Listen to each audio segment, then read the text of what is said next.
Hi friends, आज मैं आप लोगों को इनकम टैक्स रिटर्न के लिए जो ड्यू टैक्स जमा देना होता है उसके लिए जो फॉर्म होता है, फॉर्म नंबर 280, वो कैसे फिलअप करते हैं इसके बारे में बताऊंगी। चलिए, पहला है कि देखिए, इनकम टैक्स ऑन कंपनीज नहीं है तो यहाँ नहीं क्लिक करना है, तो इंडिविजुअल है तो यहाँ क्लिक कीजिए। इसके बाद देखिए यहाँ असेसमेंट ईयर 2021-22, मैंने यहाँ 21-22 इसलिए डाला है क्योंकि मैंने इनकम टैक्स के लिए ये फॉर्म फिलअप कर रहे हूँ 2020 में। असेसमेंट ईयर उससे 1 साल ज़्यादा होता है। इसके बाद है पैन नंबर, देखिए यहाँ पैन नंबर, वैलिड पैन, आप खुद का पैन नंबर डाल दीजिए। यहाँ आपका नाम डाल दीजिए, नाम के बीच में और मतलब फर्स्ट नेम में मिडिल नेम के बीच एक गैप होना चाहिए। उसके बाद कंप्लीट एड्रेस, आप आपका कंप्लीट एड्रेस दीजिए। यहाँ आपका पैन नंबर डाल दीजिए। यहाँ इसके बाद है टाइप ऑफ पेमेंट्स। यहाँ देखिए 6 प्रकार का टाइप ऑफ पेमेंट होता है। पहले है कि एडवांस टैक्स, ये पहले आपको देना होता है, मतलब जिन लोगों को इनकम टैक्स देनदारी 10,000 से ज़्यादा होता है उस लोगों को एडवांस टैक्स देना पड़ता है। इसके बाद है सेल्फ असेसमेंट टैक्स। ये टैक्स आपको इनकम टैक्स भरने के समय जो ड्यू होता है वो देने के लिए ये है सेल्फ असेसमेंट टैक्स। इसके बाद टैक्स ऑन रेगुलर असेसमेंट, मतलब है आप इनकम टैक्स फाइल किया है लेकिन आपका कोई डिमांड आया है, इसके लिए इनकम टैक्स डिपार्टमेंट जो नोटिस भेजता है उसके तहत जो आप इनकम टैक्स देता है उसके लिए ये है टैक्स ऑन रेगुलर असेसमेंट। इसके बाद है शॉर्ट टैक्स, ये हम लोगों को नहीं है। ये जिन लोगों को इनकम 10 मिलियन से ज़्यादा है उन लोगों को यहाँ टिक करना है। Tax on distributed profits in domestic companies, इसका मतलब है डोमेस्टिक कंपनी ये पे करेगी। और इसके बाद है tax on distributive income to unit holders, ये डिविडेंड डिस्ट्रीब्यूशन टैक्स है।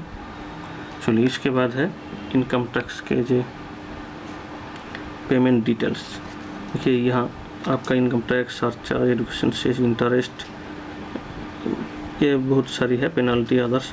आप इतना सब भरने की ज़रूरत नहीं है, आप सिर्फ टोटल की कुल मिला के यहाँ का अमाउंट डालिए। यहाँ आपका राउंड फिगर में डालिए, जैसे 1321 है, 5 के नीचे है तो इसलिए मैंने 1020 डाल दिया। इसके बाद है टोटल, यहाँ डाल दीजिए। इसके बाद ये देखिए टोटल वर्ष में ये 1320, और उसके बाद चलिए यहाँ आप वर्ष में फिर से लिखिए करोड़, लाख, थाउजेंड्स, 1320।